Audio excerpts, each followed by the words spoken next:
Se no meio eu afiaço nadar, não é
Demandez-nous, nous va acclamer le Seigneur dans la vie de ce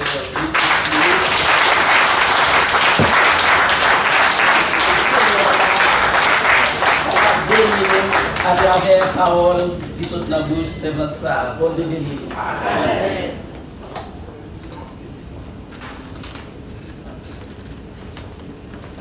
C'est de l'Éternel que cela est venu. Cette prodige. Amen. À nos yeux. C'est ici la soirée que l'Éternel a faite. Qu'elle soit pour nous tous un sujet d'allégresse et de joie. Je le répète, c'est de l'Éternel et de l'Éternel seul que cela est venu. C'est un prodige à nos yeux, à mes yeux. Amen. Et je déclare que cette soirée soit pour nous tous un sujet d'allégresse et de joie. Que le Seigneur vous bénisse abondamment. Amen, amen, amen, amen, amen, amen. Gloire à Dieu. Je suis très fière, très contente, très honorée d'être parmi vous, d'être dans mon assemblée, comment je pourrais dire ça, mère initiale, la caille parce que c'est là que j'ai fait mes débuts. C'est là, c'est mon pasteur Amos qui m'a plongé dans les eaux du baptême. Et c'est là, nous m'étant en tant que mariée. Donc c'est-à-dire que c'est vraiment une joie pour moi d'être au milieu de ma famille. Amen. Que le Seigneur vous bénisse encore une fois. Je ne veux pas faire de personnalité pour dire je suis contente de voir XXXX pour ne m'habiller personne, mais je suis encore très contente, réjouie de cette grâce de retrouver ma famille. Amen. Gloire à Dieu. Je salue également mes amis de la fraternité, Pasteur Guerrier. Je suis très contente, très honorée de vous entendre parler, de voir comment vous êtes. Vraiment, c'est important pour vous, vous vous déplacez avec les dames. Bravo, je vous encourage. Et effectivement, c'est vrai que mesdames, c'est un potomite en l'église. Amen. Nous ne pas mettre monsieur de côté. Après, frère Janvier. Amen. Frère Janvier, monsieur, c'est celle, mais en tout cas, mesdames, presque celle qui est pas celle. Amen. Bon, nous résignons. Alors, moi, saluez-nous. Moi, pas seul. Moi, il y a quelques membres de l'église avec nous. Moi, je tiens aussi à excuser nous auprès du groupe des dames. Parce que cette fin de semaine, c'était une fin de semaine assez chargée pour nous à Montréal-Nord. Nous avons une activité aussi qui termine aujourd'hui. Donc, il était difficile pour que les dames puissent se déplacer pour venir vous encourager. Mais quand même, moi, il y a quelqu'un avec moi, mais quand même, camper pour nous, applaudir pour l'effort, accompagner nous. Et aussi, Frère Tali, qui est ici, ensemble avec nous, gloire à Dieu. Merci, Frère Tali. Tout elle espère, tout elle supporte, jetant son baume et son parfum si doux. Les plus beaux dons disparaissent et meurent. Cette vertu vit en éternité. Foi, espérance et charité demeurent. Mais de ces trois, la plus grande, c'est la charité. Amen. Elle croit tout, elle espère tout, elle supporte tout. Hein? Elle ne se vante point d'orgueil, n'est-ce pas? 1 Corinthiens chapitre 13. Que la paix, encore une fois, et la grâce de Dieu soit sur vous. Amen. Alors, je voudrais aussi vous transmettre les salutations de la part de mon mari, pasteur Rudy Gresso, comme ma mère dans la foi l'a si bien mentionné. Et oui, nous avons 4 enfants. Et je travaille à temps plein. Et je suis dans le ministère à temps plein. Amen. Le Seigneur a fait grâce. Jusqu'ici, l'Éternel nous a secourus. Donc, je réclame votre aide en prière pour que le Seigneur continue de faire son chemin avec nous. Et je ne peux pas non plus passer sous silence sans dire comment que le Seigneur est bon dans ma vie. Il a fait des choses extraordinaires. Mon mari était atteint de cancer, mais le Seigneur est arrivé en face de ce cancer. Il a dit, c'est moi le bon Dieu. Yes. Il a dit, cancer, comme ça passé, c'est moi le bon Dieu. Il charge le cancer à terre, il a cherché le cancer de la cancer, ça fait 10 ans de cela. Et mon mari est en pleine forme, en pleine santé. À la gloire de Dieu. Amen. Amen, amen, amen, amen, amen, amen, amen. Le Seigneur est vivant et il règne au siècle. Amen. Et ça fait nous camper, nous broder, nous fiers parce que nous servons gros bon Dieu. Nous servons bon Dieu qui ne prend des filles dans l'homme. Nous servons bon Dieu que pas rien qui est possible. À lui. Et tout ça qui est possible à l'homme lui-même, lui dit moi-même, il est possible à moi-même. Et ça que m'a profité de ça. ou même qui a une situation quelconque qui campait devant, quelle que soit embuscade qui dressait devant, qu'on est Seigneur capable de renverser. Gloire à Jésus. On va entrer dans la prédication de la parole. Un beau thème choisi, grandir dans l'humilité. Alors c'est un thème également que j'ai prêché et le Seigneur m'a fait grâce et nous l'avions prêché dans une retraite, dans le cadre d'une retraite de femmes, donc c'est sûr que c'était beaucoup plus complexe. Alors pour essayer de réduire tout ça en moins d'une heure ou en une heure, mon Dieu, il est déjà 9h moins quart. Mais le Seigneur fera grâce. Amen. Que ça, les peuples tendaient à soi que tendez pour la gloire de son nom. La lecture a déjà été faite dans Philippiens chapitre 2. Et s'il y a un verset que j'aimerais vraiment considérer, ce serait le verset 3. Premièrement, le verset 3 nous dit « Ne faites rien par esprit de parti ou par vaine gloire, mais que l'humilité vous fasse regarder les autres comme étant au-dessus de vous-même. » Quelques définitions rapidement. Esprit de parti, c'est fanatisme, sectarisme. Ou quand il y a un petit secteur, ça c'est secteur PAM, ça c'est groupe PAM. Intolérance. Il y a des gens dans l'église qui ont du mal pour tolérer l'autre. Intolérance, aveuglement dans le choix d'une opinion. Si toutefois il y a quelque chose à faire, c'est comme si on est aveuglé, puisque ça c'est mon secteur, ça c'est mon ami, et bien c'est lui ma prend. Ok? Vous comprenez? On est dans juste quelques définitions. Esprit de parti, fanatisme, sectarisme, intolérance, aveuglement dans le choix d'une opinion. Vaine gloire, vice difficile à vaincre, enflure de l'ego, esprit de concurrence. C'était quelques définitions que je voulais aborder avec vous juste avant de rentrer dans la prédication. Comme vous le savez tous, l'épître de Philippiens a été écrit par l'apôtre Paul. L'apôtre Paul qui anciennement était un persécuteur des chrétiens, mais un jour, sur la route de Damas, amen, le Seigneur l'a frappé d'aveuglement. Le Seigneur lui a dit, Saul, pourquoi me persécutes-tu? Et le Seigneur l'a frappé par l'aveuglement.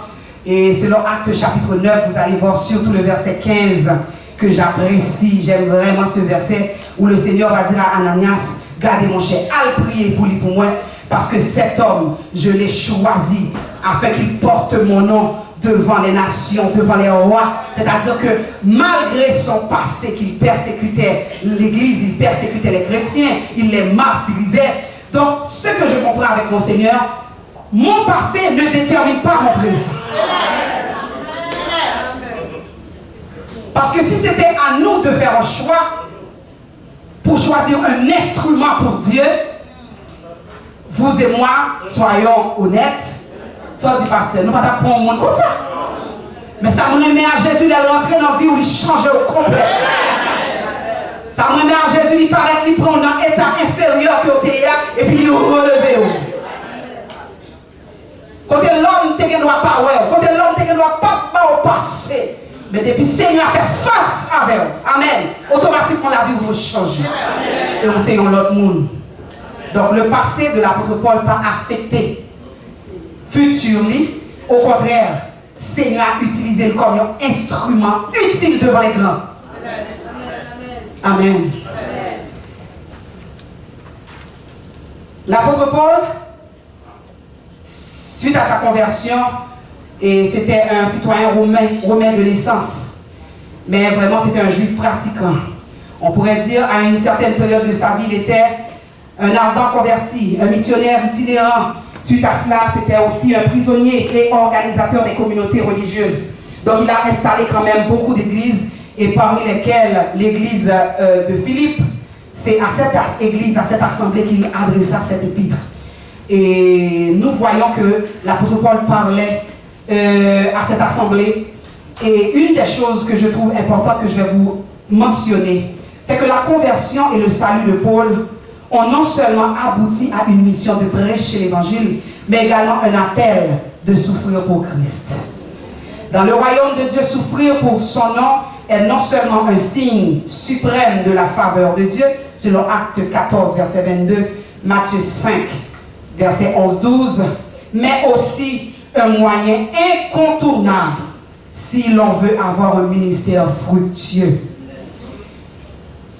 Si on veut avoir un ministère fructueux, il faut accepter la souffrance.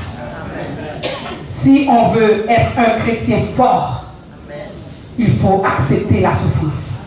En plus, dans nous, par même souffrir, c'est normal, nous, c'est humain. Mais qui t'aime au milieu de souffrance, le Seigneur lui donne maturité. Au milieu de souffrance, le Seigneur lui arrange, il faut venir l'autre monde. Au milieu de souffrance, et comme si l'on sortit dans un moment d'épreuve, tout le monde a dit, mes amis, ça passe, regarde comment elle vient belle. Et pas rien, non. Il était dans un moment d'épreuve, il était cherché mon Dieu plus. Il était dans un moment d'épreuve, eh bien, il était plus collé à mettre là. Amen. Et elle sortit dans un moment d'épreuve, ça, la gloire de Dieu règne. Parce qu'elle était constamment dans la présence de Dieu. Et ça fait, il est toujours bon. Des fois, les bons petits bagages comme ça. On t'y souffrance, on t'y bagages, on t'y épreuve. Ça permet de nous chercher mon Dieu plus. Vous pas d'accord même? Parce que quand tout va bien, mais quand il y a quelque chose qui ne va pas, nous sommes constamment à ses pieds. Comme à l'instar de Marie qui a choisi de demeurer à ses pieds. Constamment, Seigneur, Seigneur, Seigneur. Mais c'est surtout au moment des épreuves.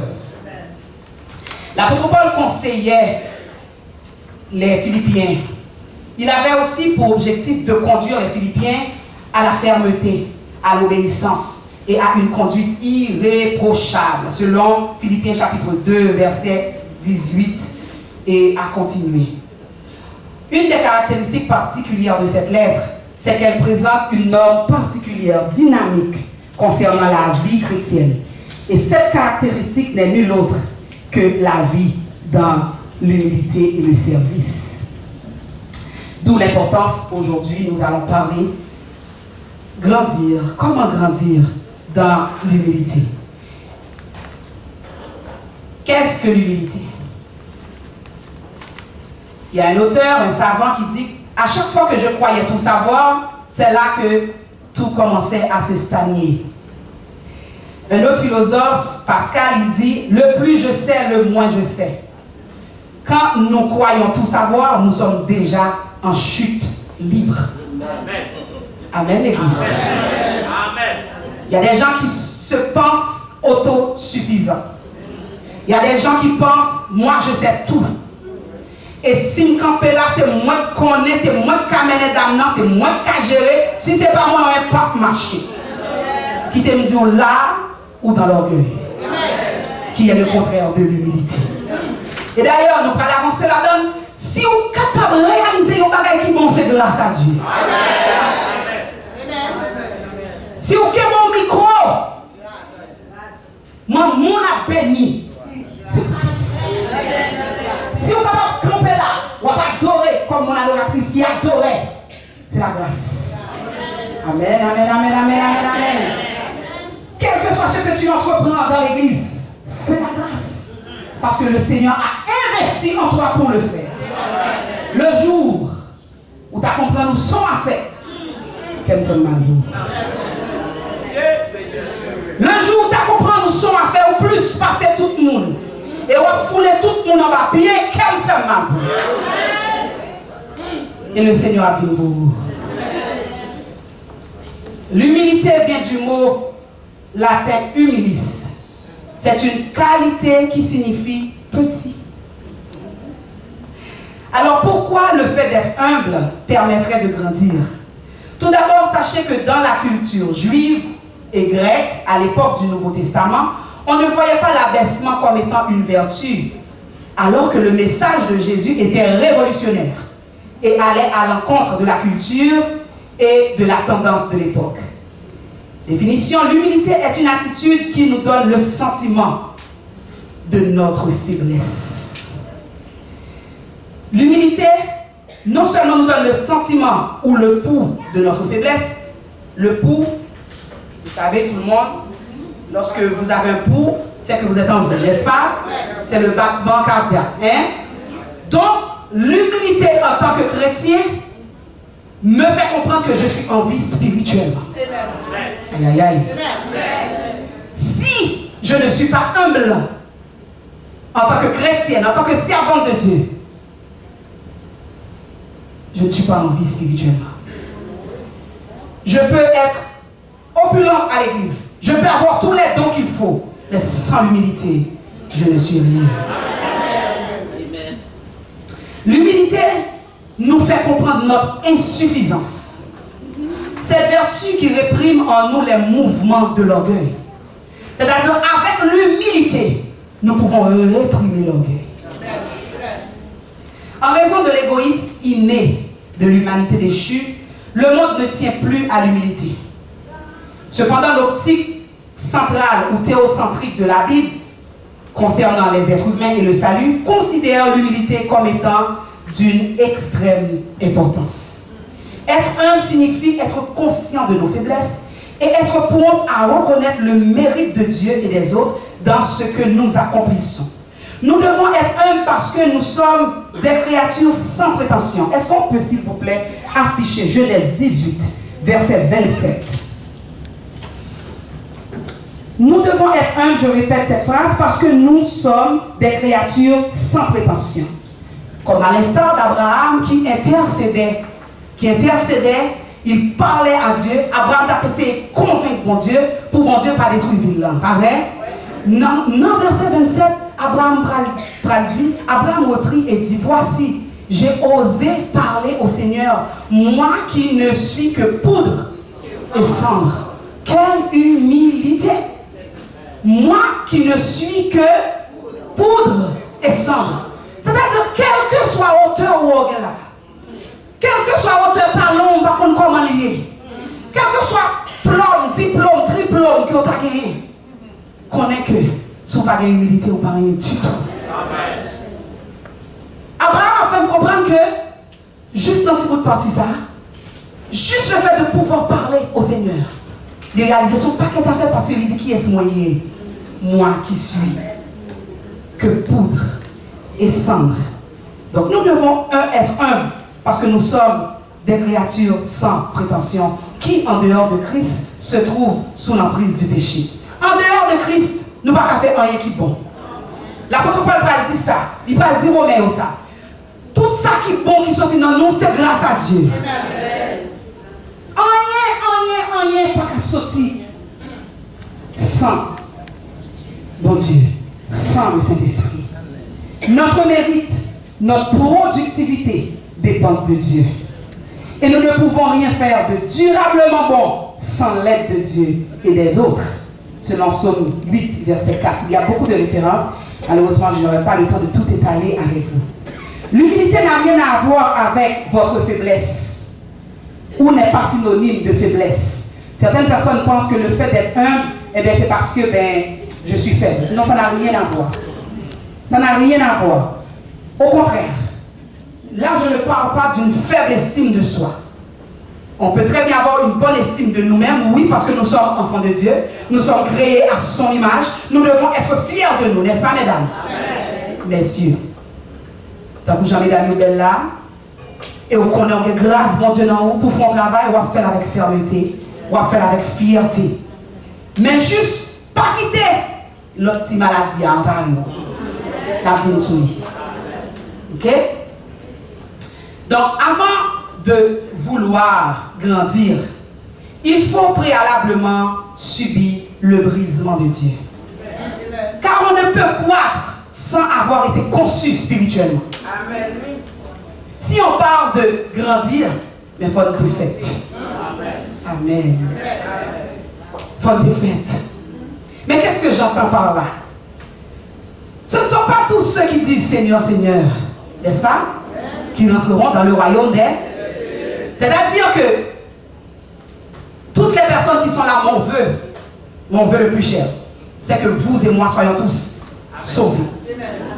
Mais comprenons que l'église a doit belle la plein monde.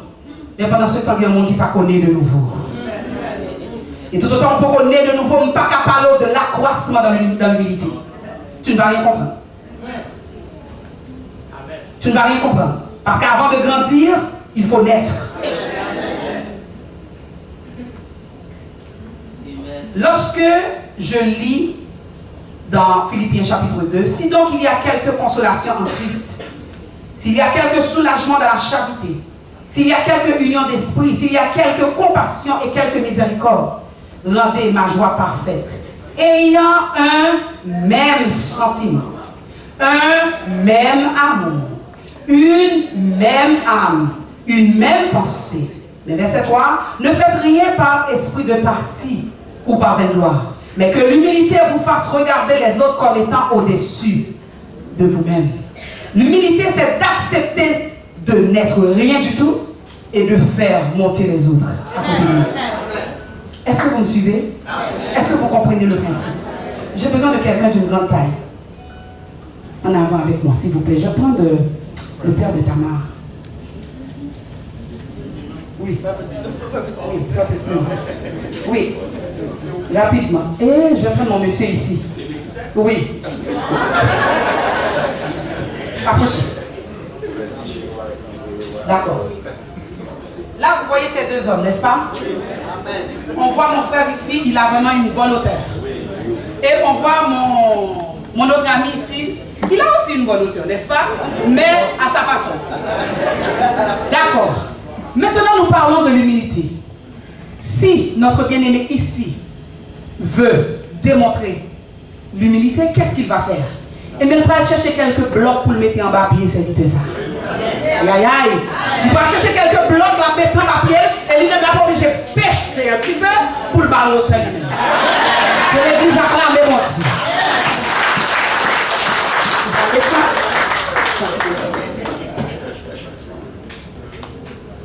Voilà, tu peux descendre. Voilà, bien mon frère. Toi, tu montes. Voilà. Est-ce que vous voyez la différence? Est-ce que vous voyez la différence, mes bien-aimés? Eh bien, l'humilité, c'est ça. Merci, mes frères. C'est d'accepter de se rabaisser pour l'autre à côté de toi. C'est d'accepter que toi, tu n'es rien. Malgré ta hauteur, mais tu n'es rien. Mais l'autre qui est à côté de toi, bah j'arrête. Amen. Bah j'arrête. Dans ses faiblesses, dans ses difficultés, bah j'arrête. S'il ne faut aller chercher quelques briques, mettre en bas pied et puis ou même descendre pour le apparaître pour nous. L'humilité, c'est d'accepter d'être tout petit. Beaucoup de fois, l'orgueil nous empêche de percer cette vérité biblique. Christ est notre modèle d'humilité. Existant en forme de Dieu, Jésus-Christ a de nature toujours été Dieu, égal au Père, avant, pendant et après son séjour sur la terre, selon Jean chapitre 1er, verset 1er, et Jean chapitre 8, verset 58. Mais Christ a abandonné ses privilèges et sa gloire dans le ciel, afin que nous sur la terre puissions être sauvés. Lorsque nous regardons toujours dans Philippiens chapitre 2, les versets 7, qu'est-ce que le verset 7 nous dit? Commençons déjà le verset 6. Lequel, existant en forme de Dieu, n'a point regardé comme une proie à arracher d'être égal avec Dieu, mais s'est dépouillé lui-même en prenant une forme de serviteur, en devenant semblable aux hommes et ayant paru comme un serpent. Donc il s'est dépouillé de sa gloire.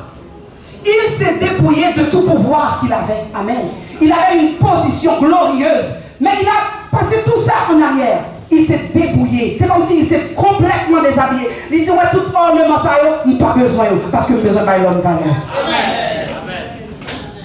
Il s'est dépouillé pour nous donner de la valeur, pour venir nous sauver. L'humilité, c'est d'accepter la souffrance, le rejet, les mauvais traitements, l'humiliation. Accepter de perdre pour gagner. En pile, nous, des fois, nous avons des difficultés pour nous accepter perdu. Bon, qui ça bat ou petit moins? Oui, c'est moi qui ai raison. Oui, peut-être tout ça. Non. Et puis, ils entendez à parler. À travers cette prédication, le Seigneur vous dit, qui tes raisons à aller? Ne te défends plus. Amen. Ne cherche plus à prouver quoi que ce soit parce que Dieu connaît la vraie raison. Amen. Dieu connaît la vraie situation. Amen. Dieu connaît ton cœur. Amen. Laisse Dieu agir. Amen, oui. Il faut accepter de perdre pour gagner.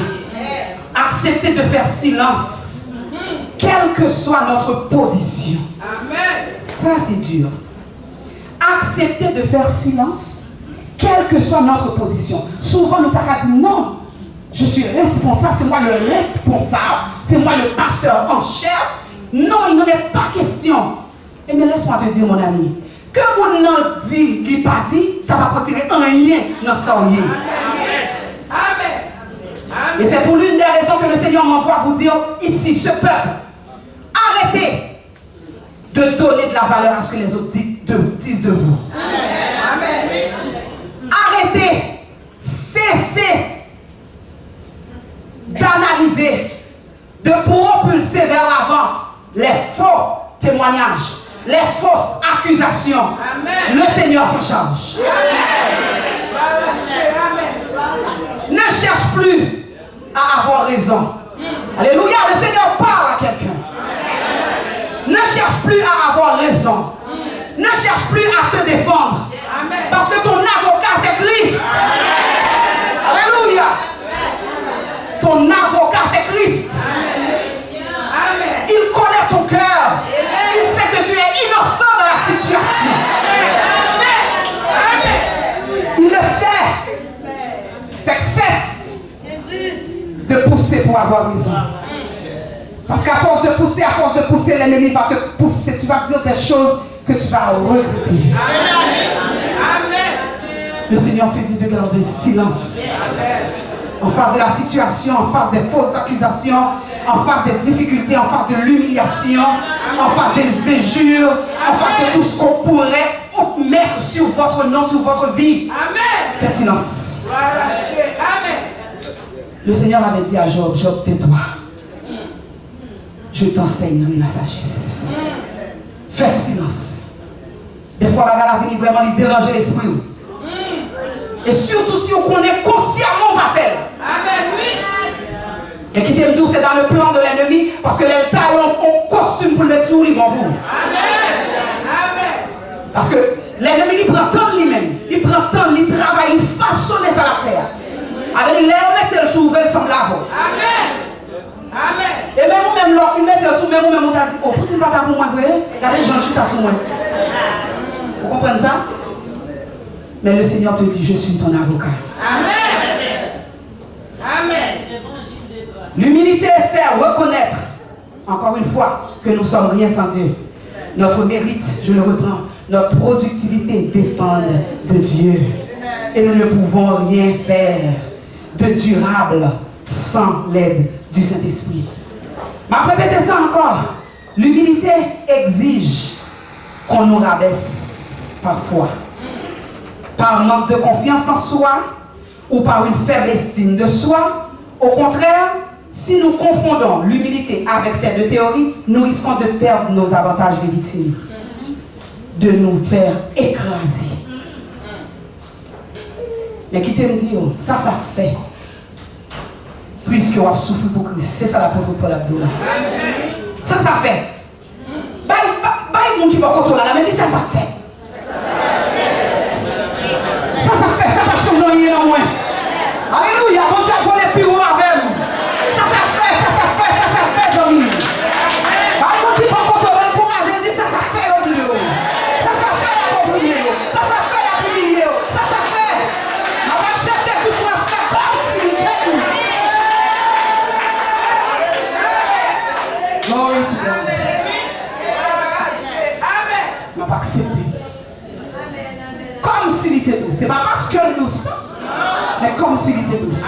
Mais qui s'est capable de comprendre les douces, c'est de penser à Christ.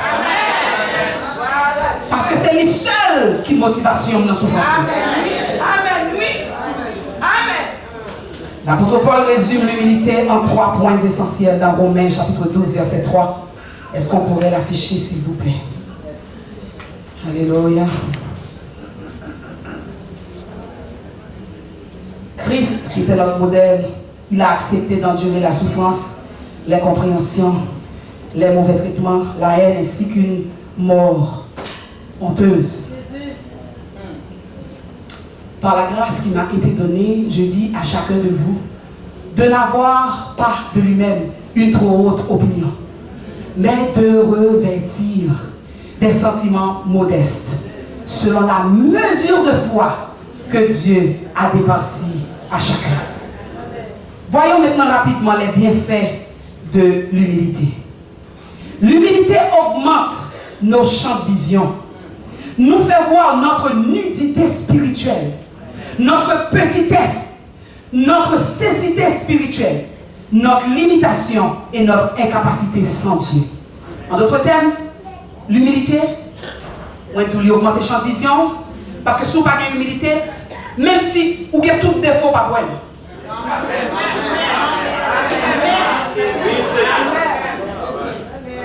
Sans humilité, vous avez orgueilleux, pas pour elle. Vous avez son monde qui a fait médisance sous médisance, ou pas pour elle. Vous avez toujours calomnier là, ou pas pour elle. Pour qui ça? Parce que champ de vision restreint. Champ de vision restreint. Mais qui ça qui permet de faiblesse? C'est l'humilité. Et avec l'humilité, on vient réaliser on vient faiblesse là, et bien on descend devant Dieu. Les plus sages, pour descendre devant Dieu, pour dire Seigneur, je me sens orgueilleuse, je me sens haine dans le cœur pour cela, je me sens ça le fait, je ne pas capable de pardonner. En pile fois, nous jeûnons pour des choses matérielles.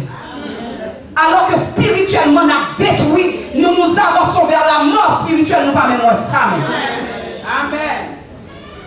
Laissons un peu de côté les choses matérielles, mais prenons du temps dans le jeûne pour aller chercher les choses spirituelles. Vous sentez que vous avez enflé. Vous sentez comme si, par le fait que bon Dieu a pu utiliser bien aimé là, vous sentez c'est où pour t'accamper là. L'ennemi là, il est là. Il pousse des affaires comme ça au sein du peuple de Dieu. Mais moi-même, avant nous être vigilants, nous devons arriver devant le péché, à nous garder, nous trembler devant ne pas tomber là. Ah, je me sens d'aller enflé, ah, je me sens d'aller, oh, je me sens. Ah, ma chère m'encourage, je là, pardon, je suis cabane à soir. J'attends. Seigneur, fais grâce. Fais grâce. Parce qu'à chaque fois nous voulons faire bien, l'apôtre Paul dit ça, mais c'est mal là qui présentait. Ça veut dire que tout autant nous sommes encore dans cette enveloppe charnelle, le mal va toujours frapper à nos portes. Mais nous devons être vigilants et vigilants. Et automatiquement nous sentons qu'on va qui va marcher. On est l'envoué devant mon Dieu. Même Jean-Claude, l'envoué devant mon Dieu pour Kaï là. Pour Kaï l'envoué devant mon Dieu pour petite là. Et bien l'envoué. Leur sortie spirituellement ou à dépérir. Grâce à Dieu, nous sommes dans un pays qui nous donne pas mal de possibilités. Quel que soit le problème que vous avez toujours une ressource. Un avocat, vous avez des médecins, et il y a différents types de médecins pour différents types de problèmes, n'est-ce pas? Si vous avez un problème cardiaque, on connaît son cardiologue, vous comprenez ça? Si vous avez une fracture de hanche, on connaît quand même un orthopédiste. Mais quand mon âme a soif de paix suprême, qui peut m'aider? Sinon Jésus.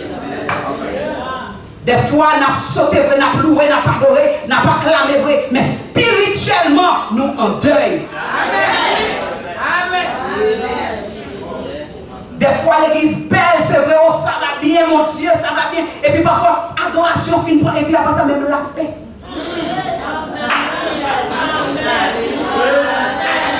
Même la paix, même une franche salutation n'est pas possible. Mais qui est-ce qui va adorer la nuit?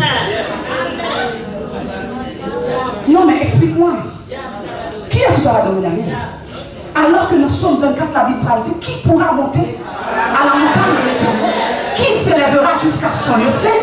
Celui qui a les mains, le cœur, et qui ne livre pas son âme, c'est lui qui obtiendra la bénédiction de l'Éternel, la miséricorde du Dieu de ce salut. C'est-à-dire, avant pour me louer, avant pour m'adorer, avant pour me danser, bon processus, mon ami, bon travail à faire.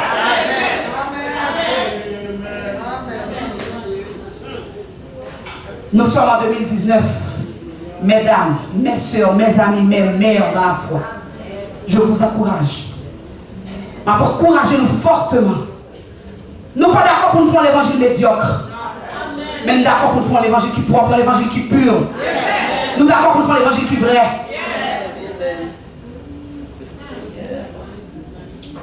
Donc laissons de côté toute bagarre qui ne peut pas faire pour Dieu plaisir, qui ont senti qui dans la vie. Dis Seigneur, fais-nous grâce. Les bienfaits de l'humilité. Nous te dit premièrement, il augmente notre champ de vision. Deuxièmement, l'humilité attire la bénédiction. Selon Jacques chapitre 4, versets 4, 6. L'humilité attire la faveur de Dieu sur notre vie. Selon 1 Pierre chapitre 5, verset 5, il fait grâce aux humbles, mais il résiste. Amen, amen. L'humilité précède la gloire. Proverbe 15, 33. L'humilité attire l'élévation. Parce que la Bible dit, quiconque s'élève sera, et quiconque s'abaisse sera, alors que l'humilité c'est se rendre petit. Donc tu veux être élevé, tu veux être grand, tu veux que Dieu te considère comme une grande servante de Dieu.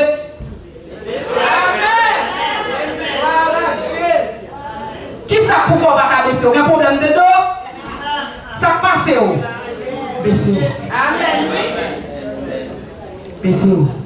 Parce que tout le monde qui paraît grand, c'est le monde qui petit. Amen.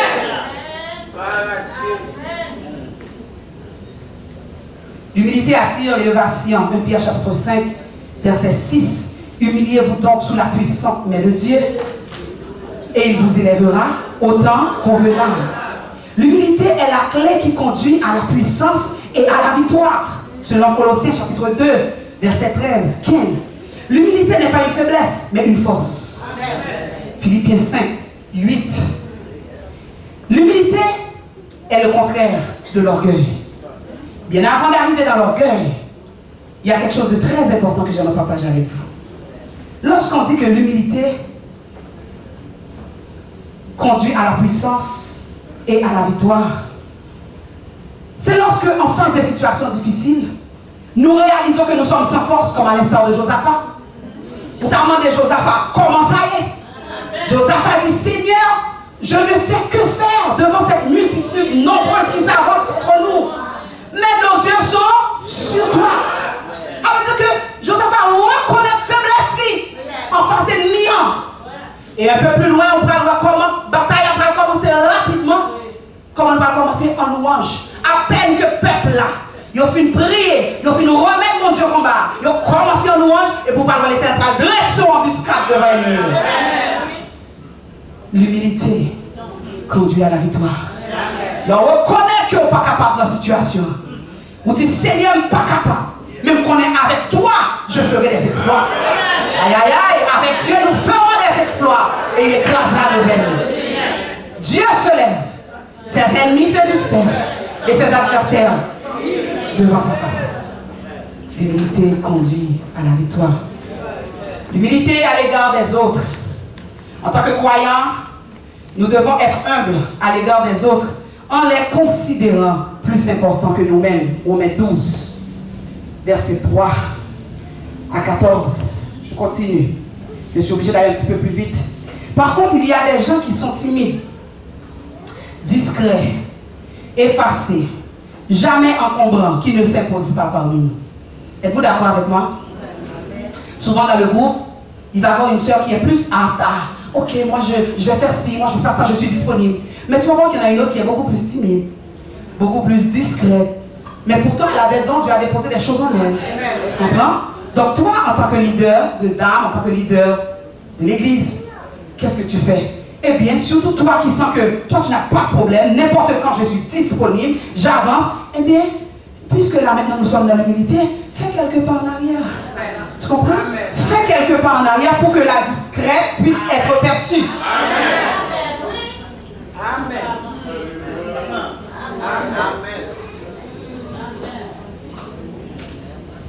L'humilité nous donne le goût de leur faire de la place, de les mettre à l'aise, de leur offrir la preuve qu'ils sont appréciés, considérés, qu'ils sont quelqu'un, Les gens aiment ça autour de nous, les leaders, les responsables de l'âme.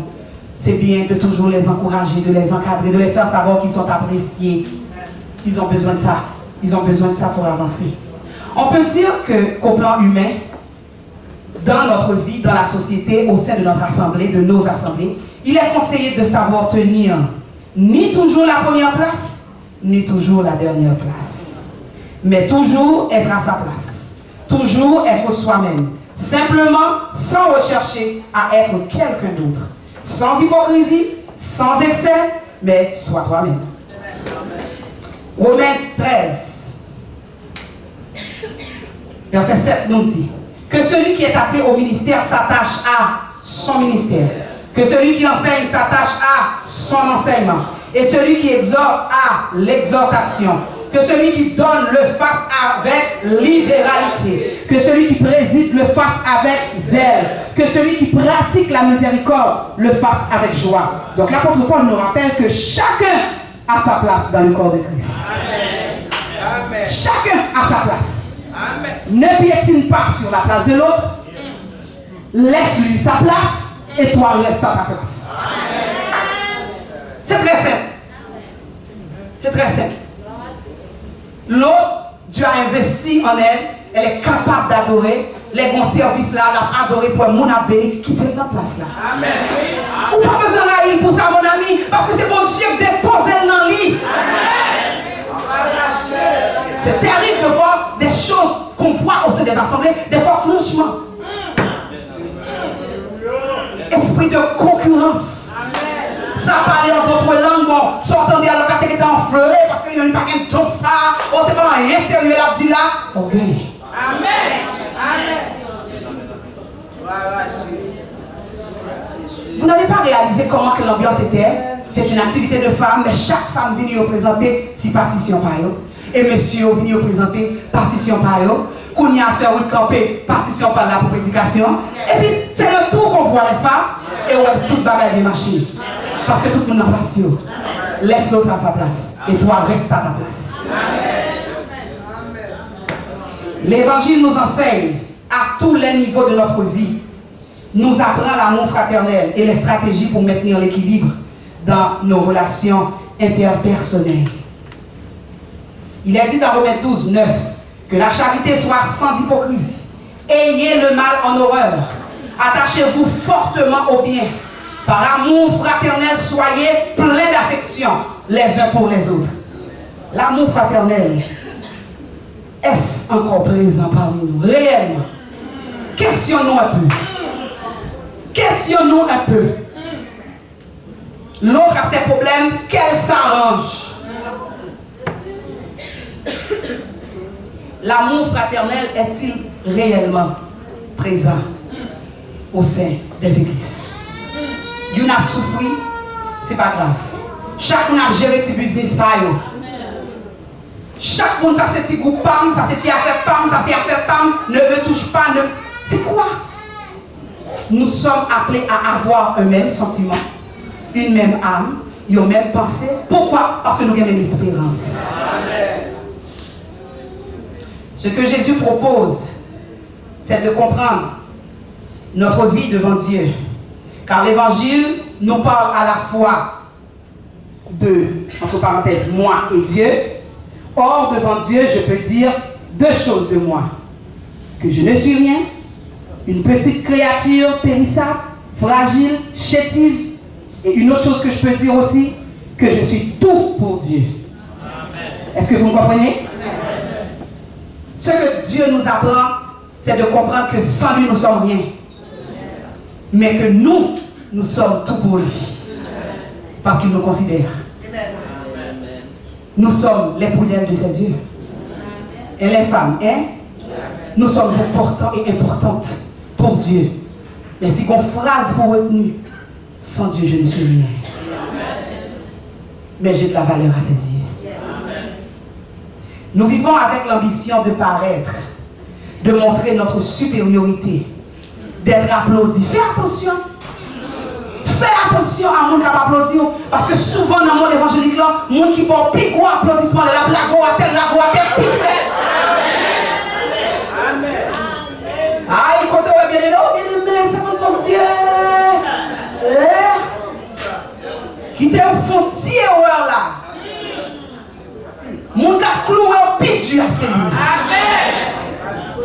attention.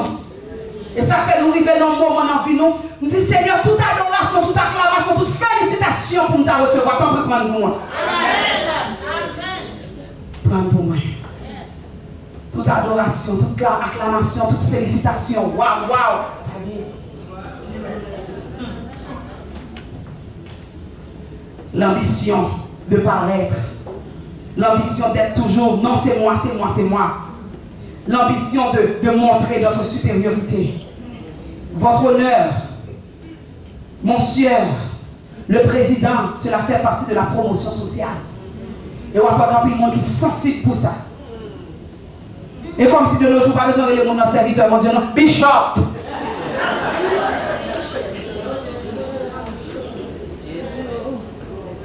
Ou pas besoin de le monde dans serviteur, mon Dieu, non. Qui t'aime nous plus gros cadeau dans mon cadeau, c'est le servant, mon Dieu. Et ça fait qu'on nous fait en pile attention. Parfois, on a combien pour nous être dans l'humilité, mais parfois, le côté social, l'environnement qu'on pousse nous vers l'orgueil. L'humilité, c'est ne pas chercher à vivre pour soi, pour son propre ego, mais à vivre pour les autres, à se dépouiller de soi pour rendre aux autres la chance d'être heureux. L'humilité n'est pas possible si elle n'est pas imprégnée de l'amour même de Dieu. La vraie humilité est une vertu qui ne se retrouve pas ailleurs que dans le christianisme, donc dans la parole. L'humilité est une vertu exigée dans la vie de tous les sauvés, c'est-à-dire tous ceux qui ont accepté de suivre Christ. Nous devons être les imitateurs de celui qui nous a donné la vie. Quelques pistes de solutions pour croître dans l'humilité. Premièrement, croître, le verbe croître par définition veut dire grandir progressivement jusqu'à terme du développement normal, devenir plus grand, plus nombreux, augmenter, se développer, pousser, croissance, etc. Paul nous informe par contre que dans le cadre des choses spirituelles, c'est Dieu qui fait croître. Selon 1 Corinthiens 3, verset 7. De la même manière qu'un nouveau-né a besoin de nutriments, ouvrez grand vos oreilles. De la même manière qu'un nouveau-né a besoin de nutriments spécifiques pour chaque aspect du développement afin de grandir sainement tout au long de l'enfance, la puberté, l'adolescence et finalement pour atteindre l'âge adulte, nous avons besoin également de nutriments spécifiques, entre autres, croître dans l'humilité afin de grandir sainement spirituellement.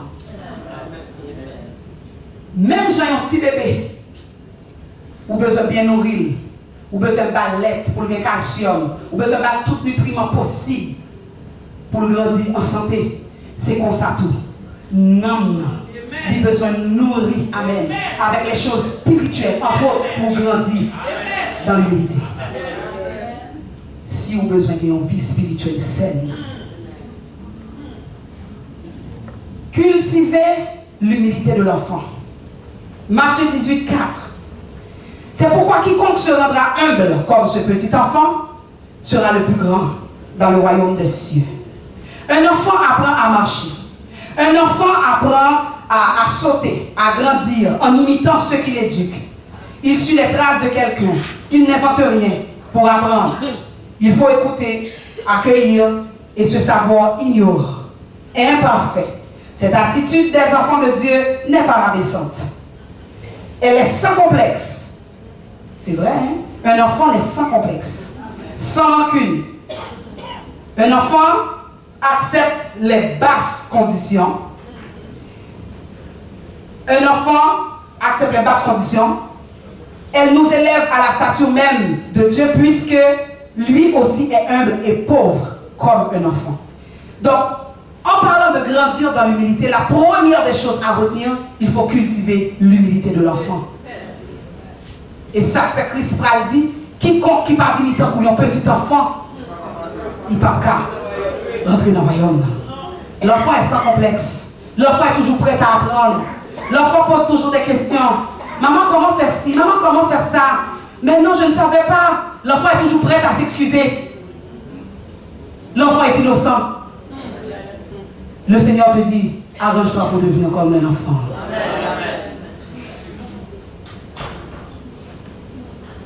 sans complexe, sans rancune. Accepte les basses conditions. Deuxième humilité qu'il faut cultiver, c'est l'humilité du serviteur.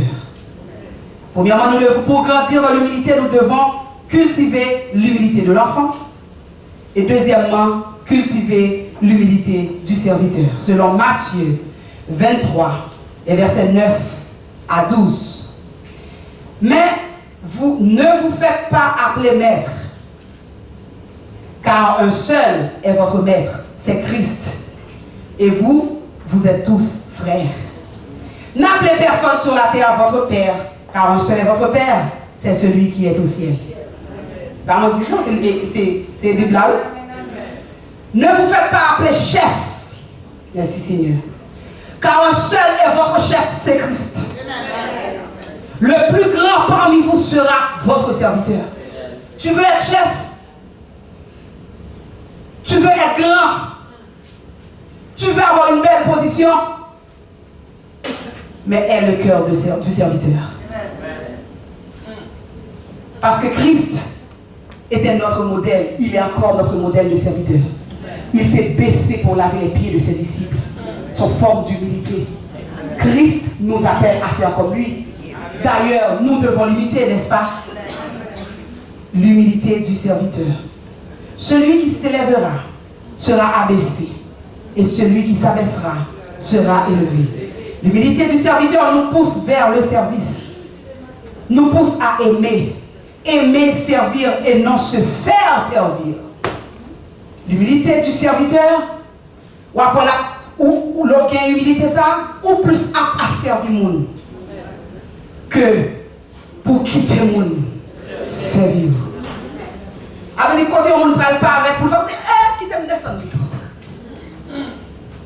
Et ça fait nous obliger à veiller, parce que c'est toutes ces actions ça qui conduit nous vers l'orgueil. Nous avons arrivé sous lui. Toujours dans l'humilité, ces deux grandes caractéristiques, c'est vraiment important à retenir. Cultiver l'humilité de l'enfant, cultiver l'humilité du serviteur. Autre point qui se rajoute, pour grandir dans l'humilité, vous devez accepter l'humiliation et la souffrance. Ayez une vie constante de prière. 1 Thessaloniciens 5, versets 16 à 18. Soyez des imitateurs de Christ. Pour grandir dans l'humilité, il faut t'efforcer à ressembler à Christ. Soyez conscients de la grâce régénératrice de Dieu. C'est-à-dire que tout ce que tu fais, tout ce que tu reçois, que tu sois conscient que ça vient de Dieu. Apprenez à glorifier Dieu pour votre beauté, mesdames, messieurs. C'est une forme d'humilité. Dans Psaume 139, la Bible parle de ça, Psaume 139, verset 14. Je te loue de ce que je suis, une créature si merveilleuse. Je te loue parce que c'est grâce à toi que je sois celle que je suis. C'est une forme d'humilité. C'est de reconnaître. L'homme dit, oh ma soeur, tu es tellement jolie. Ah oui, c'est la grâce de Dieu. Merci quand même. Mais c'est la grâce de Dieu. Soyez conscients, toujours dans le cheminement de grandir dans l'humilité. Je suis rendu à apprenez à glorifier Dieu pour votre beauté. Apprenez à vous pardonner réciproquement. C'est ce que la Bible nous dit. Le refus de pardonner, c'est des choses qui pour ranger l'église. On ne va pas chambre finie. Année passée, jour passé, mois passé, n'a souhaité bonne année. Mais on va passer, ça fait 10 ans. Et bien ça toujours là, toujours. N'a chanté dans l'âme ensemble. N'a pris cette scène ensemble. N'a loué ensemble. Mais que nous pas ensemble. Pardonnez-vous réciproquement. Colossiens 3, verset 13. Apprenez à demander pardon. Et on ne dit pas facile pour demander pardon. Mais si vous voulez cheminer dans l'humilité, il faut apprendre. Demandez pardon. Demandez pardon, ou papa avec pipi, sinon pas plus grand. Pasteur, je m'en excuse. J'avais péché. Je n'ai pas supposé faire ça. Je n'ai pas supposé dire ça. Moi, excusez. Bon, là, on parle plus grand. Soyez conscients de vos faiblesses. Apprenez à reconnaître vos torts et à les extérioriser. Il y a des gens qui ne peuvent conscient que le gâteau. Même si aucun met la main dans le plat. Il n'est pas jamais conscient que le gâteau. Ça, il faut prier sur ça, mon ami. Parce que dans les relations interpersonnelles, dans les relations fraternelles, ça y a déchiré nous. Oui, j'ai tort. L'homme garde des situations, on veut me virer, me tourner. Oui, j'ai tort. Parce que de la même façon, leur péché contre bon Dieu, contre comment pour descendre devant bon Dieu, pour demander bon Dieu pardon, leur péché contre frère, elle là. Je m'en excuse. Soyez conscients de vos faiblesses. Soyez remplis de l'esprit. Éphésiens 5, 18, Éphésiens 3, versets 16 à 19. Rappelez-vous constamment que vous n'êtes rien devant Dieu. Constamment. Constamment. Quand vous rentrez dans la prière, quand vous voulez passer du temps avec Dieu, rappelez-vous constamment que vous n'êtes rien devant Dieu. Seigneur, je ne suis rien devant toi. Je ne suis rien, je ne suis rien. Si j'arrive à faire une lecture, c'est grâce à toi. Si j'arrive à présider un service, Seigneur, c'est grâce à toi. Si j'arrive à être la femme que je suis pour mon mari, Seigneur, c'est grâce à toi. Si j'arrive à prendre soin de mes enfants, à être la mère que je suis, Seigneur, c'est grâce à toi. Dans toutes les sphères de nos vies, nous devons reconnaître la grandeur de Dieu. Soumettez-vous quotidiennement à Dieu.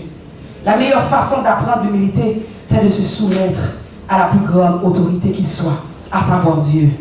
Chaque chrétien doit apprendre à obéir au Seigneur et à faire de sa volonté une priorité. Bannissez l'orgueil. Pour cela, il faut se considérer comme étant le plus grand des pécheurs. Ne méprisez personne et ne jugez personne. Avant de juger les erreurs des autres, Jésus nous enseigne par le biais de la parabole de la paille et de la poutre dans Matthieu 7. Avant de juger, avant de pointer l'autre là du doigt, et c'est les gardes pour ou même comment ça va. En plus, une fois, nous forts là-dedans. Nous très forts là-dedans. Telle action posée, mais non, c'est tel bagage. Ah, mais non, c'est tel bagage, c'est ça que fait tel bagage. Et tel, c'est tel, et tel, et tel, et tel, non, et tel. Oh. Amen, oui. Amen. Jean, elle n'a pas besoin d'occuper le nom. Tout à l'heure, on va pour occuper le nom. Et tel. Amen. Nous toujours prêts à blâmer l'autre là. Nous toujours prêts pendant un moment pour même connaître les moments où tu bien aimé apprendre qu'on est monde ça ou que tu blâmes ni de Amen. Amen. Voilà. Amen. Et c'est ça qu'il faut, ouais, comme si cet esprit pas qu'à l'œuvre dans le temps vrai. Parce que vous ne pouvez même pas là, mon nom, mais vous avez un ballon dossier sous dos. Amen. Voilà Dieu. Amen. Dossier tellement lourd, mon nom même qui ne connaît rien du tout, qui est innocent de la situation, il finit pour le bon bel à connaître parce qu'il ne peut pas même connaître, vraiment pas connaître rien de. Et pourtant, mon nom est comme toute curriculum vitae. Amen. Voilà Dieu, l'évangile. Chant de bagage, ça y est, il faut que je suspende au sein des églises de Dieu. Toujours mon rapport à côté. Téléphone, mon Dieu, là, c'est pour bénir, non, mon Dieu, la donne. Voilà Dieu. Si vous pas rien pour faire prier la donne. Amen. L'on bien aimé, l'on prie avec elle. Et puis, on truc, on va attendre une petite ça, et tel dit, ah, et tel, attendez, m'après l'autre, attendez, parce que nous sommes dans bail là. Ou non, pas qu'à faire mon malhonnête, vous comprenez? Pas qu'à faire malhonnête tellement. Et tel, madame sort là. Et puis toujours il y a des critiques. Toujours il y a des critiques. Bon, les femmes de pasteur même, c'est ça lettre. Toujours il y a des critiques. Il n'y a pas jamais bon. Mais bien aimé, bon Dieu, prenez nos comptes. Hein? En pile critique, en pile droit à plonger sur eux. Et si nous te connaissons souffrance, si nous te connaissons ça à conduire, nous t'avons prié pour eux plutôt. Parfois, pasteur n'a pas eu le choix lui-même de délaisser la famille pour occuper les affaires de l'église. Elle dit parfois, madame, n'a pas même ouel pour journée en même. Parce que tu as telle activité, il faut que répondre à tel feu. Il va même ouel même. Et des fois, journée est passée comme ça. Semaine n'a passé presque comme ça. Et là, nous aussi rencontrer sur cabane, chérie, ça va, mais ok, bon Dieu béni, et puis nous faisons deux prières, et puis la paix, ça finit là, et puis ça continue, ça continue, ça continue. Pendant ce temps, toi, tu vis très bien. Tu vis très bien dans ton foyer. Ça se passe très bien autour de toi. Mais tu ne sais pas qu'est-ce que le pasteur vit, qu'est-ce que sa femme vit. Au lieu de les pointer du doigt, au lieu de les considérer comme vos ennemis, souvent vous les considérez comme des mères, des amis spirituellement, et bien considérez-vous comme un seul dans l'évangile. Amen. Le Seigneur a demandé nous compte. Le Seigneur a demandé nous compte. Ne méprisez personne et ne jugez personne. Avant de juger les autres, faites un check-up dans votre vie à vous. Nous ne devons pas faire preuve d'hypocrisie en relevant les défauts d'autrui et en ignorant ses propres travers. Apprenez à regarder les autres comme Dieu les regarde. Là, tu me regardes, je ne sais pas qu'est-ce que tu te dis de moi.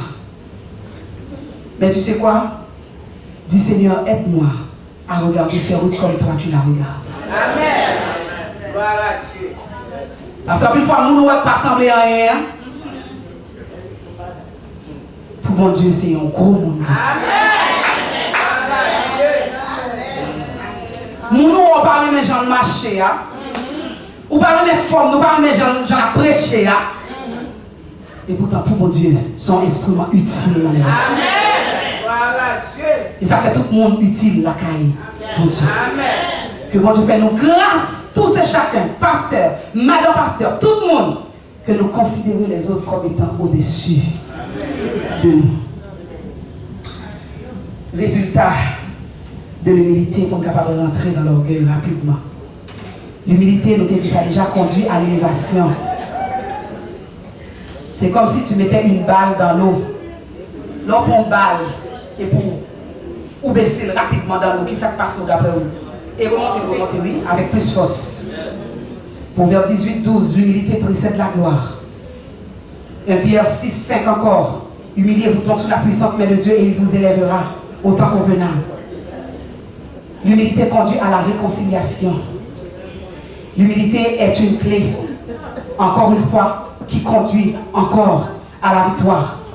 Pratiquez l'humilité, cultivez l'humilité et vous verrez comment votre vie spirituelle va être excellente. Excellente. Parce que tu vas toujours réaliser que tu n'es rien sans Dieu et que tu dois considérer les autres autour de toi. Ça permet que les relations soient plus agréables. Ça permet que les relations soient plus intéressantes. Prière, vœu pour nous, les dames de la foi apostolique, c'est qu'à chaque monde qui paraît là à l'église, il faut que nous-mêmes fonctionnons nous seulement. Nous avons pour le marché.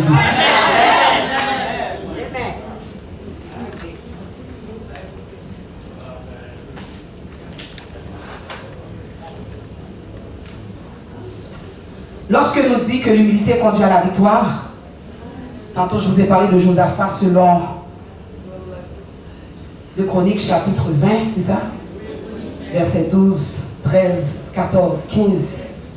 Nous allons juste afficher pour moi, on prend quelques minutes pour nous capables de rentrer rapidement dans l'orgueil. Parce que l'heure nous fait défaut, comme je vous dis, je suis en train de réduire une conférence de presque 3 heures de temps, 4 heures même, en 1 heure. On va prendre à partir des versets.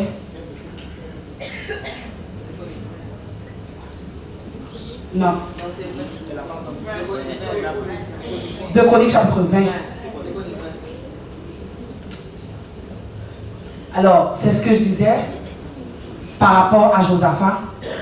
C'est-à-dire que Josaphat a reconnu ses faiblesses. Est-ce que j'ai bien...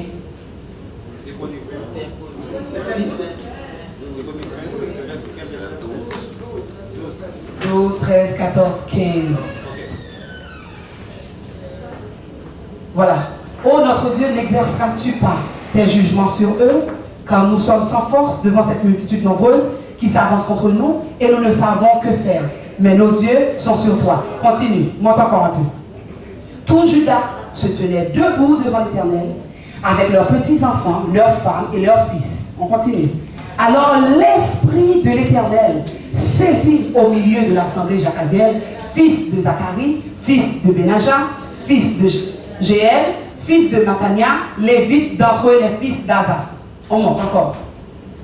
Et Jacaziel dit, soyez attentifs tout Juda, et habitants de Jérusalem, et toi, roi Josaphat, ainsi vous parle l'Éternel, ne craignez point et ne vous effrayez point devant cette multitude nombreuse, car ce ne sera pas vous qui combattrez, ce sera Dieu. L'endroit où l'humilité conduit à la victoire, c'est qu'une fois que tu remets la situation entre les mains de Dieu, qui ça Seigneur apparaît avec Dieu, malgré le combat pour gagner, mais il dit pas besoin de paix. Parce que ce n'est pas vous qui combat, mais c'est moi qui combat dans la place. Pour qui ça? Parce que vous reconnaissez que vous n'êtes pas capable vous-même. Mais si vous démontrez que vous êtes capable de paraître dans le combat, vous sortez, pensez pas. On continue rapidement.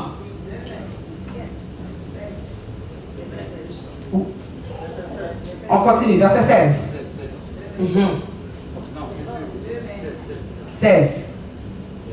Demain, descendez contre eux, ils vont monter par la colline de Tit et vous les trouverez à l'extrémité de la vallée en face du désert de Jérusalem. Encore, on continue. Vous n'aurez point à combattre en cette affaire. Présentez-vous, tenez-vous là et vous verrez la délivrance que l'Éternel vous accordera. C'est-à-dire que lorsque nous remettons mon Dieu dossier, il n'a mis simplement bon, une petite directive. Il dit, mais ça passe, mais comment ma magie? Toi, tu ne fais que t'asseoir et tu attends ta délivrance. Il dit, ce n'est pas nous qui combattons, mais c'est moi qui combattons. Et un peu plus loin dans le verset pour acheter le temps, ça qui est intéressant, c'est que l'Éternel est en fin de ok? C'est-à-dire que pour Josaphat et le peuple, il y aurait tant qu'on est que nous déjà des victoires. Avec eux-mêmes, ils sont très intelligents pour commencer à louer mon Dieu. On louange, bon Dieu, son louange prophétique que lui. C'est-à-dire qu'on louer mon Dieu pour bagaille brave. Souvent, nous qu'on louer mon Dieu pour bagaille déjà fait. Mais dans ce cas, Josaphat commence à louer avec le peuple pour yon bagaille mon Dieu brave. Et après nous, le peuple a commencé à chanter sous continuer et pour prendre l'Éternel, dresser une embuscade devant leurs ennemis. Regardez, toute montagne qui campait devant que Seigneur a dressé une embuscade pour moi. Quel que soit ça qui empêche d'avancer, quel que soit ça qui empêche de camper, que Seigneur dresse une embuscade devant l'ennemi, devant le monde qui campait contre vous, devant le monde qui sortit pour barrer. Que Seigneur a dressé une embuscade pour. Au même moment, Josaphat et le peuple, ils ont joué une victoire. L'humilité conduit encore à la victoire. Je pense encore à Anne, dans 1 Samuel chapitre 1er, chapitre 2, côté que vous connaissez très bien l'histoire de cette servante, où elle était dans le temple, côté que l'Ipat Timon. Elle a subi pas mal d'injures, elle a subi pas mal de mortifications, parce que l'Ipat est petite. Mais elle canalise même, l'Ipat n'est pas capable de faire grand chose, parce que ce n'est pas l'Ipat petite. Amen. Et voilà que qu'est-ce qui est arrivé. Elle était dans le temple, il était constamment. Quand on a besoin d'un bon Dieu, il faut arrêter continuellement de la prière. Le sacrificateur ne la comprenait pas trop. À un moment donné, il dit, c'est comme si, est-ce que... On dit, il va marcher, Anne. Et regardez comme nous, on dit, Anne. Et puis Anne va répondre par humilité, non, mon Seigneur. Je ne suis pas ivre. C'est l'excès de ma douleur qui fait que je positionne ça devant mon Dieu. Et Seigneur va prendre note de l'humilité de Anne. Seigneur va prendre note de la foi de Anne. Et dans 1 Samuel chapitre 2, on va voir comment Anne va glorifier mon Dieu. Les Anne va finir Samuel. On va voir Anne va dire, c'est l'Éternel qui fait vivre. C'est l'Éternel qui fait mourir. Il dit de la poussière, il retire le pauvre. Amen. Du fumier, il relève l'intelligent pour les faire asseoir avec les grands de son peuple. L'humilité conduit à la victoire. Amen. Qu'est-ce que l'orgueil? L'orgueil est le contraire ou l'antithèse de l'humilité. C'est un sentiment exagéré de sa propre importance et de sa propre estime chez une personne qui croit en son propre mérite, sa supériorité et ses talents. 1 Timothée chapitre 6, verset 17, parle clairement. Un époux orgueilleux peut briser son mariage, mes bien-aimés. Une femme orgueilleuse peut briser son mariage. Un leader orgueilleux peut briser son église. Une femme orgueilleuse peut soulever la division dans la famille, peut soulever la division dans l'église. dans ses relations interpersonnelles. Le Seigneur vous appelle ce soir à dire non à l'orgueil, à repousser l'orgueil et embrasser l'humilité. Amen. L'orgueil ne nomme la baisse, mais celui qui est humble d'esprit obtient la gloire. Proverbe 29, verset 23. 3 types d'orgueil. Il y a l'orgueil vis-à-vis de soi. Parce que vous pensez c'est où et c'est où, après où pas rien. Avoir une trop haute opinion de soi, vantardise. Il y a des gens qui aiment se vanter. Peut-être qu'ils ne monde parler pour non.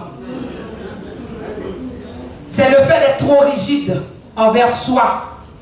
Mais l'humilité vis-à-vis de soi, c'est d'avoir une juste appréciation de sa personne et de savoir si je suis quelque chose, c'est grâce à Dieu.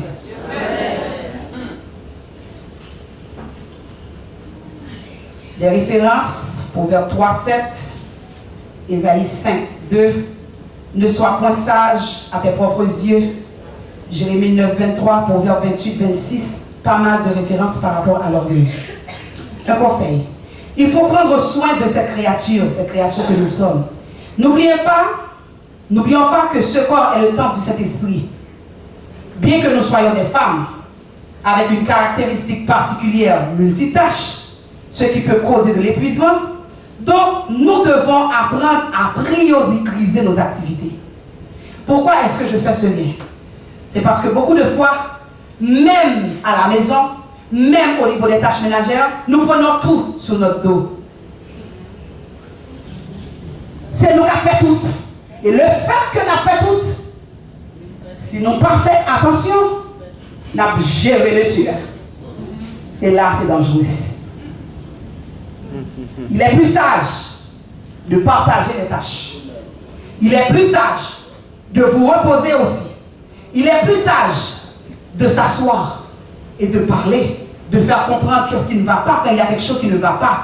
Parce que souvent, si nous rentrons dans l'orgueil vis-à-vis de soi, grand pile bagaille à dire dans les relations conjugales, dans les relations interpersonnelles, dans les relations fraternelles. Savoir se contrôler, avoir la tempérance. Parce qu'il y a un orgueilleux, il va désailler. Il y a un monde qui est orgueilleux, c'est un monde, là je parle de vis-à-vis de soi, ou pas besoin d'enseigner rien lui-même. Il va jamais apprendre parce que le monde tout bagaille. Qui t'aime dire, cher pasteur, même un enfant qui pourrait être le plus petit ici, pourrait t'enseigner quelque chose. Oui. Même un enfant. Et le plus intéressant là-dedans, le Seigneur pourrait même onctionner un enfant pour confirmer un message à pasteur. D'où l'importance de demeurer dans l'humilité. Parce que quand l'enfant va venir vers toi, tu vas dire, ah, c'est un enfant. Non. Mais bon Dieu, quand mon il fait salver, il utilise mon niveau, l'élever dans condition de vie. Donc, faites attention. Faites attention. Souvent, nous avons veillé en pile péché, en pile bagaille l'église, adultère, en pile bagaille. Mais l'orgueil, la bédisance, l'hypocrisie, moi-même, parce que il faut que tu aies des sanctions pour bagaille ça. Oui, tu as supposé qu'il y ait des sanctions même. Amen. Ils sont continuellement présents au sein de nous. Ou toujours on est tout ça qui a passé, ou toujours ensemble de toutes ça. Servant de mon Dieu, allez trop occupé dans la présence de mon Dieu pour bagailler ça. Ou au courant de tout ça qui a passé. Ou pas de tel petit tel c'est sous nous là, oui. Quand on est en tant que servant de Dieu. Quand on est. Faut cet esprit à Dieu, même quelques bagages à passer. Ah, nous t'avons chéri, mais nous avons avancé. L'orgueil vis-à-vis de Dieu, c'est quelqu'un qui pense réussir par ses propres moyens sans Dieu. Alors que l'humilité vis-à-vis de Dieu, c'est un sentiment de dépendance vis-à-vis du Seigneur. L'orgueil vis-à-vis de Dieu grand pile monde qui comprend que non, dans l'école, m'apprendre, ça c'est force, c'est diplôme, ça c'est moins. Et puis l'autre béni, mais pas dire, on dit bon Dieu merci pour oui, petite moi, on réussit l'école là. Ah mais oui, oh là tout d'étudier hein. Oh, mais pas que sérieusement. Oui, c'est vrai. Ou faire effort, c'est vrai. Mais il faut reconnaître, c'est bon Dieu. Mine de rien, dans nos activités quotidiennes, nous ne pouvons pas nous compte, mais l'orgueil s'infiltre. Nous ne pouvons pas nous compte facilement.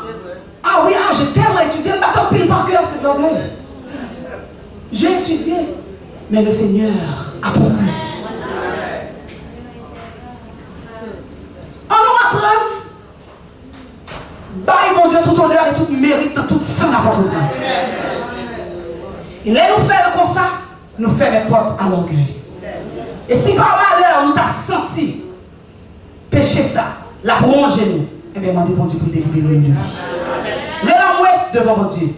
Parce que si vous parlez l'envoi devant mon Dieu, foyer a brisé. Toute relation d'amitié a brisé. Ou pas même qu'à vivre avec nous. Pour qui ça? Parce que ou trop haut. Tempo, dans les petites petites. Descends. Il y a une femme qui sortit pour gérer monsieur. Attention, mesdames. Attention. Parce que Michal t'a payé sa chair orgueil. Côté que David, en face de l'arche de l'Éternel, David trouvait, elle songeait comme bon Dieu sortit avec elle, elle songeait que même pour papa et pas avenir pour lui, David mettait leur tenue là pour commencer, louer mon Dieu pour le Père et bon Dieu action de grâce. Et puis voilà que Michal a gardé avec des bains. Et comme si Michal a dit, cette personne-là, et waouh, il a oublié, ton protocole pour qu'aimer, mon cher, mon éthique pour qu'aimer. Et pour prendre, ouais, côté que dans fin chapitre là, pour prendre orgueil Michal, pour coûter tellement cher, jusqu'à ce que le mourir va faire petite. On ne se moque pas de Dieu. Mesdames, faites attention. Faites attention. Faites attention. Et faites attention encore. Il y a un regard seulement que vous avez Maria. Vous gardez là avec dédain. Seigneur, apprends notre de ça. Ma besoin de moyens encore. Faites attention. Et finalement, troisième forme d'orgueil, c'est vis-à-vis des autres. Donc, orgueil vis-à-vis de soi, orgueil vis-à-vis de Dieu, orgueil vis-à-vis des autres. Vis-à-vis des autres, égocentrisme et supérioritisme. Alors, la référence de l'histoire de Michal, c'est 2 Samuel chapitre 6, verset 21. À continuer. Se sentir supérieur des autres met l'humilité de côté. Se sentir supérieur des autres fait place à l'orgueil et retire la place de l'humilité. Et qui ça, Seigneur, enseignez-nous, c'est pour nous cultiver l'humilité de l'enfant et l'humilité du serviteur. En conclusion, les bien-aimés, nous devons nous efforcer à vivre pour Christ, selon ses ordonnances. D'accord même? Si nous voulons une vie spirituelle qui est solide, une vie spirituelle qui est jambe, nous devons être dans l'humilité. Nous devons être dans la consécration, nous devons être dans l'humilité. Mais comme bagaille, dans tout ça qui dit, bien que nous pourrions conclure pour conclure, comme bagaille dans tout ça qui dit pour retenir, l'homme prend décision pour marcher dans l'humilité. Pas comprendre que le Seigneur a descendre et puis il prend l'humilité et il colle dans le cœur, dans où, non. Mais il va te mettre en face des situations.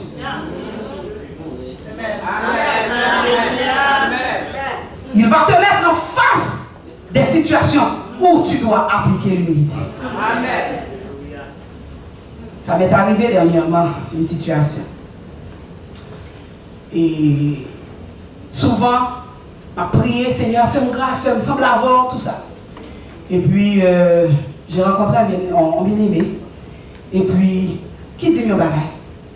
Mes bagailles a tellement fait mal. Et puis il me dit comme ça. Alors il dit, et parce qu'on passait, ou pas ouais, ou pas, comme si on passe à l'heure. Et puis il me dit, ça fait mal, et bien m'excuser. Tout de suite dit, excusez-moi. Mais bien aimé, en dedans ma bouille. Parce que je connais pas fait exprès. Vous comprenez ça qui arrive, hein? Ça nous arrive tout le temps. Ou que l'on passe d'abord pour ton monde. Et pour pas mal. Mais, automatiquement, ça qui vient, je me dit, eh bien, ça fait mal m'excuser. Parce que je ne pas fait exprès, je ne pas pouvoir vraiment. Mais je suis arrivé là, mon Dieu. Je suis arrivé après, je me sens bouleversé. Et puis, tellement je me fâché, je me dis, nous allons côté, causer. C'est quoi cette histoire? Pas habitué à mon nom. Et puis, le Saint-Esprit a fait me rappeler. Et je suis prêt pour me dire non, je me dit l'excuse, je me dis non, il faut me révéler. Il faut me connaître pour qui ça? Dans qui optique? Parce que. Et puis, je suis prêt.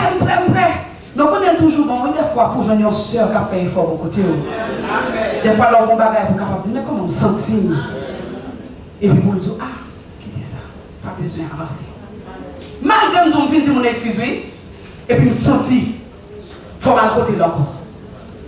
Et puis voilà, cet esprit va dire, c'est pas où ça qu'a demandé l'humilité là. C'est pas où ça qu'a demandé, Seigneur, fais-moi grâce pour m'accepter mon passé sur moi. Et Jean, mon Dieu, fait bagarre là, l'aile vient faire mon poche là, moi, je me tort. Pour qui ça? Parce que je m'ai préparé pour me demander. Et puis, je me dis, qui dit, je m'ai expliqué ça, il dit, mais non, quittez ça, parce que ça ne doit pas faire plus de bagarre. Et puis, pendant que je dis ça, et puis, bien évidemment, il apparaît, il dit, moi, besoin aussi, mais excusez-moi. Vous voyez comment bon Dieu fait bagarre là? Ah, il connaît, il dit, m'excuse là, malgré me sentir en dedans, comme tu as demandé toujours. Mais pour qui ça? Parce qu'on ne se connaît pas, j'en ai habitué fort. Et puis, il dit, moi, excusez, lui-même côté là. Descend. Et puis après, Seigneur, après, fais mon poche ça. Et pas où ça? Et pas où ça? Lorsqu'on a commandé ça, ou besoin d'un cœur nouveau, ou besoin d'un cœur régénéré. Et puis cet esprit a dit, c'est en face situation ça. M'bral si seulement demain, ou prêt pour accomplir. Mais bien aimé, il faut retenir ceci. Et les bagarres, demander mon Dieu. C'est des choses spirituelles. Pas comprendre que mon Dieu va le descendre et puis la claque. Non. La mettons en face des situations. Des fois, pas ta chambre comprendre ça. En face des situations où même on va l'obliger de ton choix.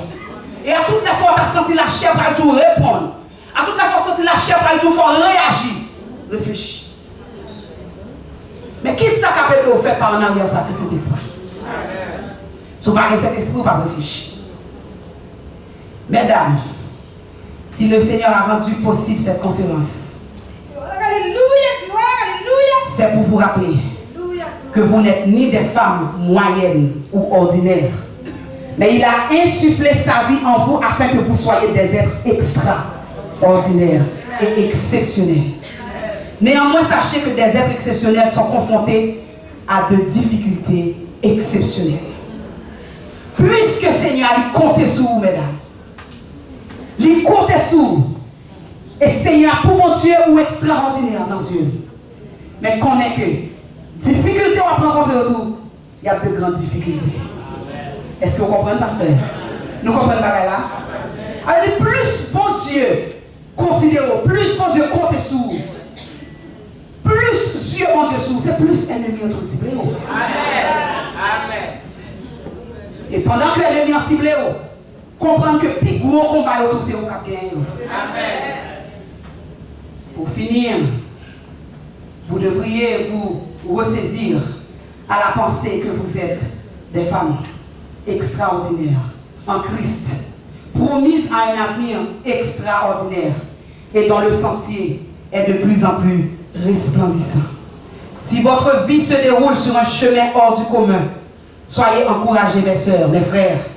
Soyez fiers, demeurez dans la foi, demeurez dans l'humilité de l'enfant, demeurez dans l'humilité du serviteur, puis réjouissez-vous, car dans les souffrances du temps présent ne sauraient égaler à la gloire à venir en Jésus-Christ. Continuez à proclamer la victoire, continuez à avancer, à grandir, à cultiver l'humilité. Continuez Continuez à demeurer dans l'amour. Continuez à faire plaisir à votre maître. Il n'est pas facile. Souffrir, ce n'est pas facile. Mais acceptez la souffrance à cause de Christ. Et considérez les autres comme étant au-dessus de vous. Soyez bénis abondamment. Amen.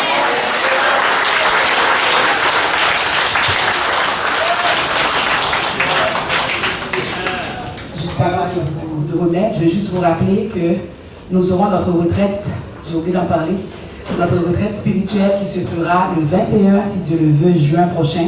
S'il y a des femmes qui sont intéressées à nous accompagner, vous serez les bienvenus. Que le Seigneur vous bénisse abondamment. C'est oui. Mon autre petit assoir pour nous remercier mon Dieu. La façon dont il était utilisé pour te bénir le peuple. Et nous sommes vraiment richement bénis. Alors, nous avons toute dame l'église apostolique. Alors, nous offrons 4 ça et nous prions, mon Dieu va continuer à bénir le ministère, il va bénir le travail, il va continuer à utiliser pour lui. Donc, on dit tout côté passé, on va continuer à parler par lui avec hardiesse que mon Dieu bénisse. Amen.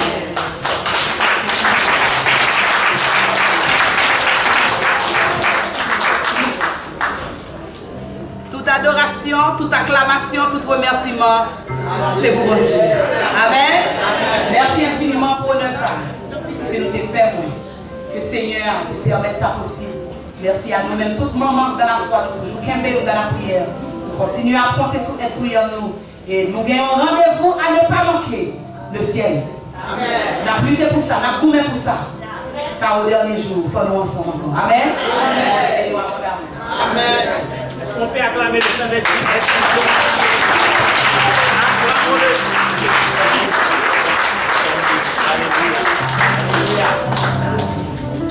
Oh, merveilleux Seigneur. Nous bénissons Dieu, Amen. Nous bénissons Dieu pour fidélité, frères et sœurs. Donc, nous allons terminer. C'était très intéressant, très instructif. Et nous sommes contents de ce que le Seigneur servi avec instrument à pour bénir nous et pour aider nous à comprendre la valeur de l'humilité. Amen. Donc, c'est notre cher pasteur guerrier qui va prier pour nous.